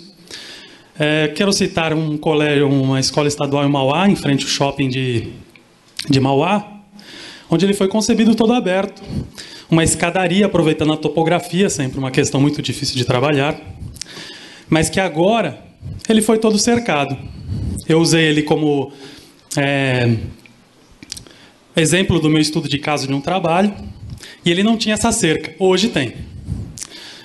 Em Santo André, o Colégio Américo Brasiliense, ele estava totalmente integrado à praça, lá próximo ao 4º centenário, o Paço Municipal, e hoje ele está todo cercado com gradis horrorosos. E aqui, mais recentemente, temos a FATEC na Luz. A FATEC na Luz foi concebida também toda aberta, toda integrada com a região, dentro daquele projeto Nova Luz, é alguma coisa que sobrou. Ontem eu passei em frente dele, cercado, gradis horrorosos. Mais horroroso que aquilo, só a cúpula italiana em cima de uma base gótica. E os córregos taponados também, né? Falamos aqui dos projetos de córregos taponados, para eles conseguirem estar compondo parques pequenos, parques compactos. E é muito interessante, e é uma coisa que eu sou partidário veemente. Tem que ter mesmo parques, temos que recuperar os córregos, temos que recuperar os rios. Mas esses córregos não estão só taponados, eles estão mortos, poluídos, viraram esgoto. Virar esgoto. Portanto, temos que discutir mais a base das coisas. A base das coisas. É muito otimista estarmos aqui discutindo isso, os projetos, mas a base. Como despoluir os rios, como recuperar os córregos e como recuperar a educação. Obrigado. Obrigada. Nós encerramos as inscrições. São essas pessoas que têm que falar, né? Por favor, o próximo. Se apresente. Oi, boa tarde. Meu nome é Paula, estudo na FAUSP e estagio na SMDU. E, estendendo a provocação da equipe do Silvio, a gente sabe que os jardins, além da baixa densidade, vivem um processo de esvaziamento, uma vez que muitos imóveis estão vazios por, enfim, seus proprietários morrem, a família não tem como sustentar e aquilo não vende, muito pelo preço e pela questão do tombamento, que infelizmente é um empecilho, né, do jeito como é colocado. E, não sei, talvez, como uma possível proposta de desenho, como que a gente poderia solucionar esse vazio, lançando mão da função social da propriedade, que o plano diretor conquistou agora, enfim, a partir do IPTU progressivo e depois de uma desapropriação, qual seria o desenho que a gente poderia propor para conciliar uma nova ocupação com a questão do tombamento? É isso. O Silvio deve ter pensado nisso também. É isso. Obrigada, Paula. Próximo, por favor. Boa tarde. Eu sou aluno do Centro Universitário Senac. Assim, eu tenho uma... Oi? Sou o Felipe, desculpa. Deixa eu tirar aqui. Então, eu acho válida essa discussão da preservação do patrimônio histórico. E eu vejo com grande preocupação algumas áreas da cidade de São Paulo. Eu cito como exemplo a região da Moca. A gente tem grandes glebas lá, terrenos subutilizados e grandes galpões que trazem alguma memória para a cidade, para o bairro da Moca. Com os ensaios que foram apresentados aqui, como que esses ensaios eles poderiam preservar esses galpões históricos para o bairro da Moca, que, querendo ou não, tendo contato com algumas pessoas do bairro, aquilo é uma memória para eles. Familiares deles vieram da Itália, a gente sabe que é um bairro totalmente com grandes essências italianas, então é uma memória para eles. Como que a gente poderia fazer essa troca cultural, em vez de demolir tudo, como está sendo feito em grande parte? A partir dos anos de 2000, a Moca vem se tornando um parque imobiliário, e a gente não está conseguindo conter aquilo. Como é que esses ensaios a gente consegue conter esse impacto imobiliário sobre o bairro da Moca e outros bairros também da cidade de São Paulo que possam sofrer com esse desenvolvimento do grande parque imobiliário que hoje existe? Obrigado.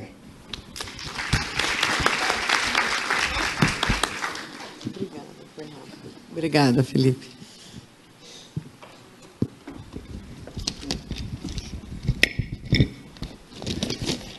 Meu nome é Christian Boylesen, eu sou munícipe e curioso de plantão. Aqui. Eu odeio ser o porta-voz das más notícias, eu já tinha até falado com o Silvio pelo Facebook, não é nada contra o projeto é ótimo, mas a questão da ZER já vem totalmente fechada, que ninguém vai mexer.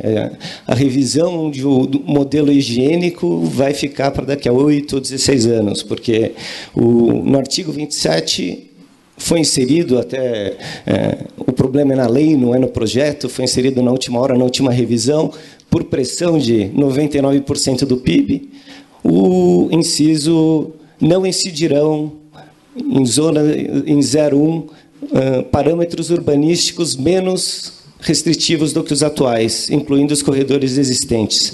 Isso já trava bem a questão, assim como travar a tipologia de 01, assim como já definir CA, como já definir gabarito máximo.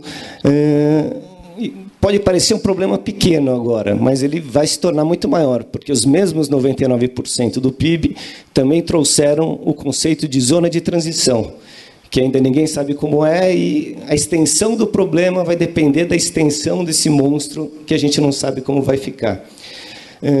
O segundo, só para fazer uma provocação também, ele mencionou, restrição convencional é uma coisa engraçada, né? Porque quando convém ao pessoal que defende a ZER, eles rapidamente falam, não, mas existem restrições do loteador que são mais restritivas do que estão na lei. Só que, em relação a todas as outras obrigações que eles deveriam cumprir, não cumprem. Cadê a mureta de 50 centímetros, o resto com gradil, para dar uma fruição pública, para você ver realmente a excelência paisagística, a excelência urbanística?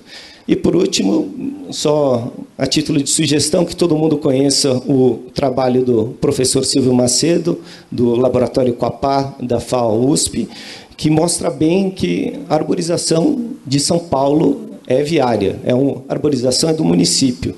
Não pode ser usada como argumento de alguns grupos para preservar um estilo de vida. Mesmo em bairro zero, 90% da arborização está no viário, não está mais nos lotes.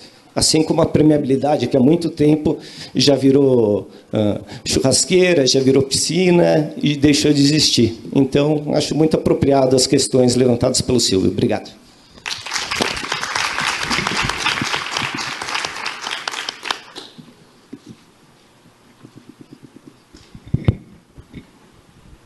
Oi, meu nome é Juliana, sou estudante de Arquitetura e Urbanismo da FAO-USP. E a minha pergunta é um pouco mais técnica em relação ao concurso, na verdade. Eu acho incrível, eu acho necessário, na verdade, que seja feita uma construção colaborativa, participativa da cidade, mas a gente sabe que a gestão muda a cada 4 anos, e a construção da cidade precisa de um tempo muito maior do que isso para que ela, de fato, aconteça. Então, a minha pergunta é se, pensando em toda essa questão de legislação e etc., foi pensado também estratégias para que seja garantido que a gente vá ver os frutos desse concurso sendo, de fato, realizados.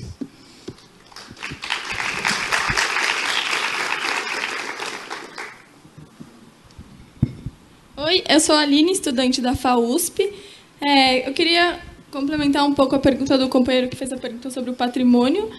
Essa questão da gentrificação, né, presente tanto nos lugares que são mesmo preservação do patrimônio histórico, ou na cidade periférica, que é para onde o mercado vai crescendo, destruindo aquela cidade que existe, e a política habitacional, construção de novas casas, e não está priorizando a reforma, né?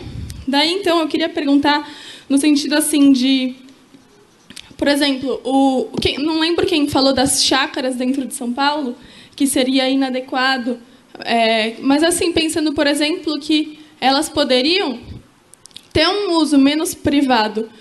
Por exemplo, dois parâmetros assim de preservação. Um é a Vila Itororó, expulsão, todo mundo sabe, e outro caso seria, por exemplo, Paranapiacaba, que o pessoal pode entrar dentro da casa das pessoas, sem comer, usar de hotel, ficar ali, comprar artesanato e tal. Então, essa questão do patrimônio. E a outra questão é que nós falamos hoje sobre os enclaves produzidos pela iniciativa privada e como nós fazer um jeito de ficar melhor essa cidade produzida pela iniciativa privada.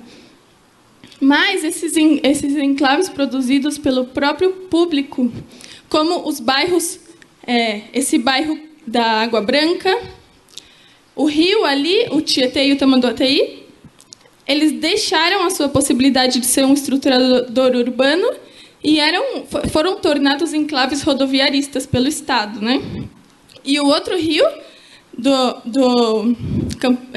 Bela Vista, ele não era um enclave porque ele foi tamponado. Então, existe muito forte essa oposição entre o social e o ambiental e entre o social e o patrimônio, né? Daí, eu queria perguntar sobre essa, não sei como está agora, do Arco do Futuro, que é uma área totalmente de enclave. A Jacupéssego, o Tietê, porque tem o dique da Ayrton Senna, tem o rio, que não tem ponte, as pessoas não conseguem passar naquelas pontes, porque fica tipo 8 quilômetros sem ter nenhuma ponte para cruzar para o outro lado. E a ferrovia ali na região da Zona Leste, a linha Safira, também acaba sendo uma barreira. Obrigada, Aline. Obrigada a todos. Queria agradecer a participação dos debatedores e vou logo passar as considerações finais dos dois que compõem a mesa. Nádia, você poderia começar, por favor?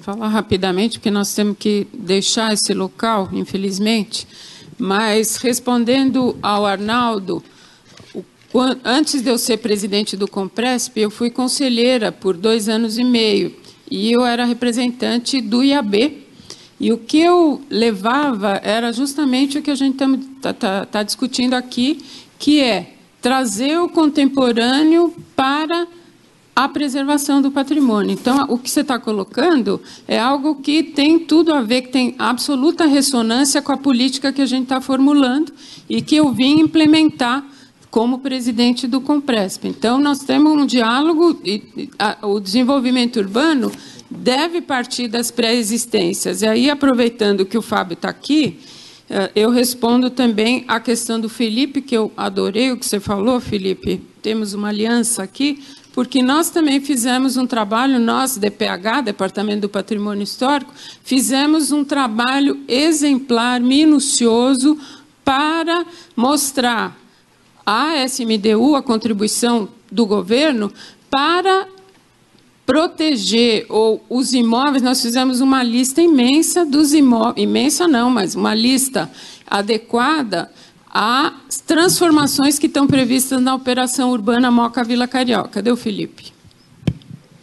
Então, tem uma operação urbana que vai respeitar o plano diretor, mas, ao mesmo tempo, vai propor uma intervenção efetiva de um projeto urbano denominado Operação Urbana, que é uma lei, e que vai transformar a região com essa perspectiva do desenvolvimento a partir das pré-existências. Então, não é o caso de demolir todos os galpões, mas de se achar uma metodologia que não congele, porque o patrimônio não quer congelar, quer trazer o contemporâneo como premissa, mas, ao mesmo tempo, proteger a memória da população. E aí, finalizando, eu respondo um pouco a Aline, que colocou essa questão do patrimônio, e informar o Fábio, que está chegando agora, que em fevereiro nós fizemos uma oficina muito boa, que juntou pesquisadores, poder público nas 3 esferas, e eu não contei para vocês que nós temos, desde dezembro do ano passado, uma articulação entre esferas do governo. Então, chamamos as 3, IFAM, CONDEFAT, Compresp e DPH, para discutir o bairro do Bexiga. Então, nossa equipe fez uma avaliação do que sobrou do bairro do Bexiga 10 anos depois, 12 anos depois do tombamento, e o Cazu estava lá, era um dos coordenadores dessa oficina junto comigo, e o que a gente combinou, que o que a gente estava tratando ali era uma metodologia para um plano local que poderá dar, eu acho que tem a ver com todos esses ensaios que estão sendo previstos, acho que é uma forma de implementar, de fazer um plano local a partir dessas pré-existências, mas não só. E eu acho que esses ensaios urbanos estão sinalizando isso. Quem falou da Vila Itororó, acho que foi a Aline também. A Vila Itororó, e não é só a Vila Itororó, oficina e outras áreas do Bexiga são elementos de conflitos que requerem a população que é ativa e viva e mobilizada no bairro do Bexiga, mas, com certeza, de forma desigual e de vários tipos de previsão, de participação, tem que ser incluídos numa metodologia. Então, uma forma de definir um plano local é definir uma metodologia de abordagem que seja participativa, inclusiva e que proponha o desenvolvimento a partir das pré-existências. Obrigada, Nádia.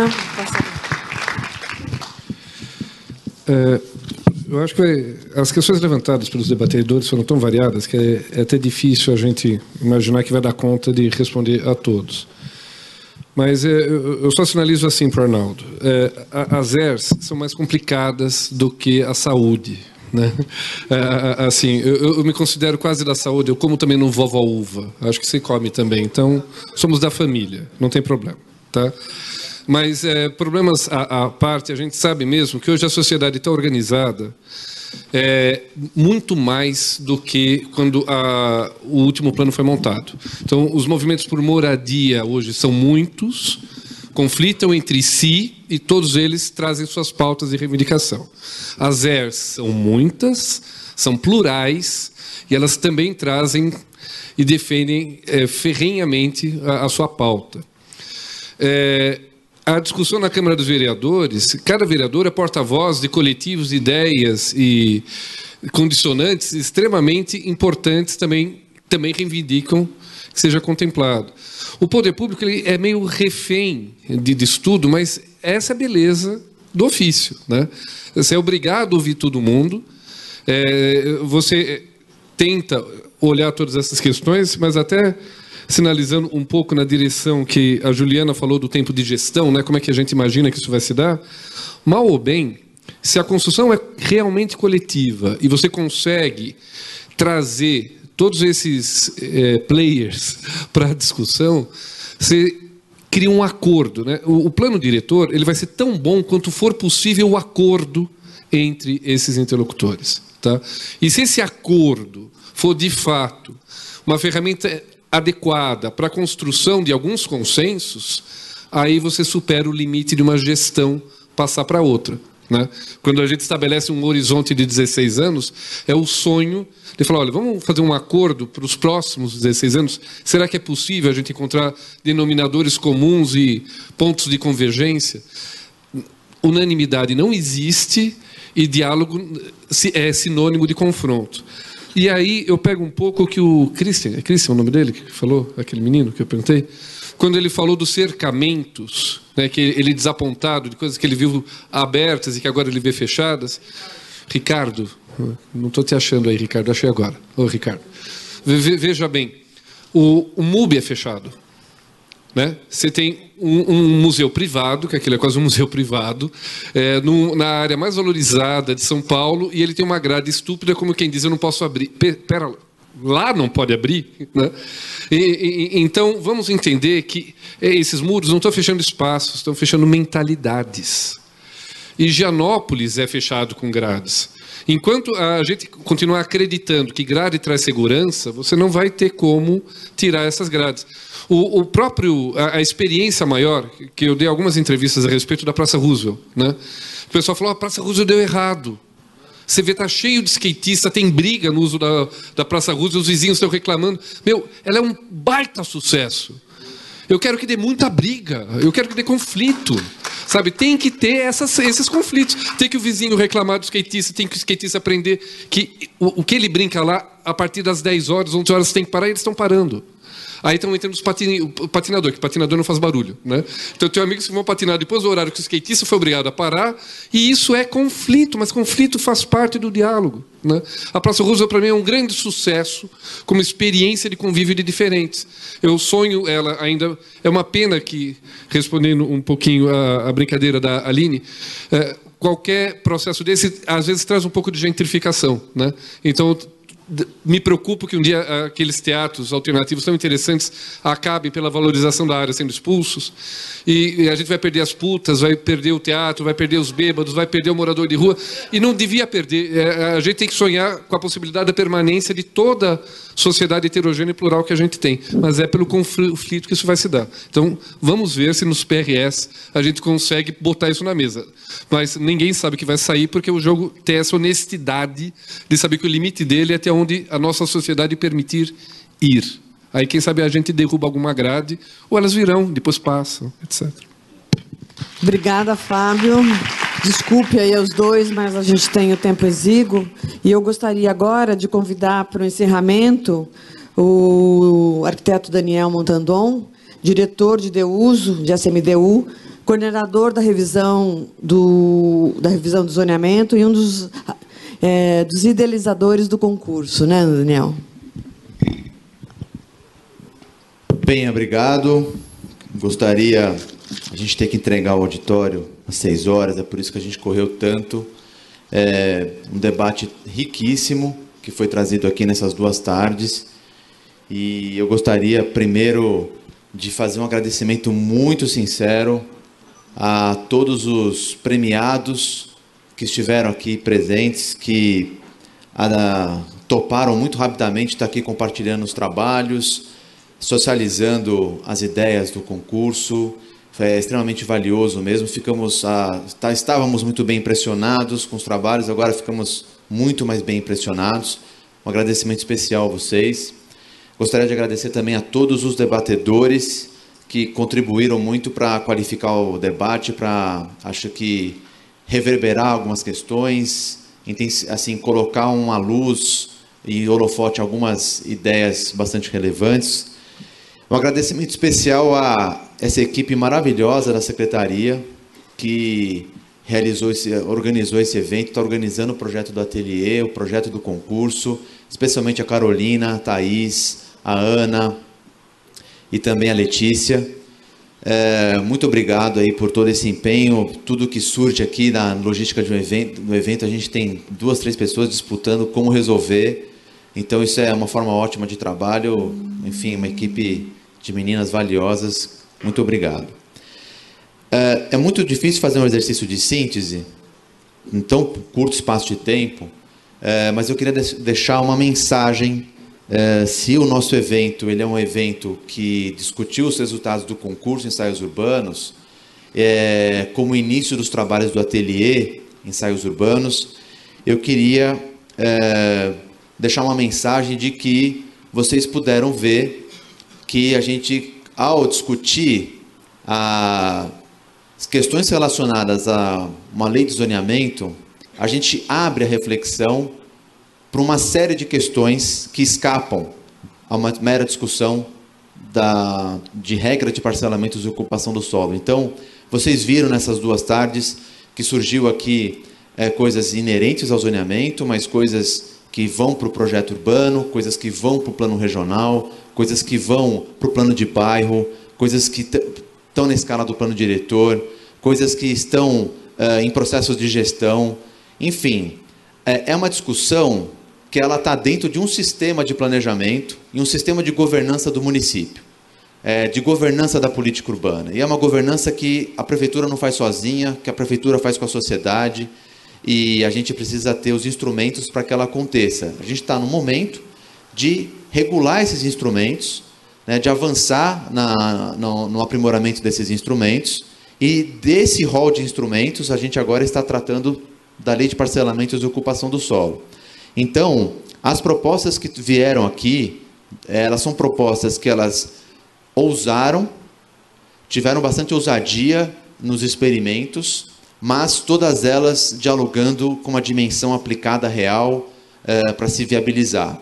Então, eu queria aqui fazer a provocação para as universidades, para os professores ousarem, explorarem aí as melhores formas possíveis de organizar toda essa energia intelectual, essa capacidade de produção de conhecimento que está nas universidades, para que toda essa capacidade ela some com o trabalho de formulação da prefeitura. E eu digo, o João colocou aqui na fala dele, a importância do que está sendo discutido aqui, tomar uma magnitude maior do que esse campo aqui de estudo, e de fato a gente vai levar isso porque a gente tem uma governança sobre esse processo, a gente sabe que as nossas instâncias de decisão, elas estão abertas à inovação, e é por isso que a gente vai, de fato, chacoalhar, a gente quer chacoalhar as universidades, a gente quer chacoalhar a sociedade, ver o que pode vir de contribuição, o que pode vir de ideia, as questões, a gente quer que venham os conflitos, para que, de fato, a gente consiga extrair o que tem de melhor para dar um passo adiante na regulação urbana. Então, eu queria deixar essa mensagem a todos vocês. Os próximos passos serão comunicados com os coordenadores de cada universidade. Teremos um grande encontro em novembro, muito maior do que esse, em que as universidades vão fazer o que eu acho que os premiados fizeram. Vocês vão fazer isso trazendo as propostas, os estudos que cada universidade desenvolveu. Então, acho que a gente vai potencializar, enriquecer ainda mais essa discussão. Então, muito obrigado a todos. Desejo boa sorte, um bom trabalho aí a todas as equipes, e a gente volta a se falar nos próximos encontros, e também eu peço que todos acompanhem no site Gestão Urbana a agenda de revisão, para vocês estarem também nesses eventos acompanhando as discussões, só que aí num coletivo da sociedade e não só num fórum específico aí de alunos e professores. Muito obrigado.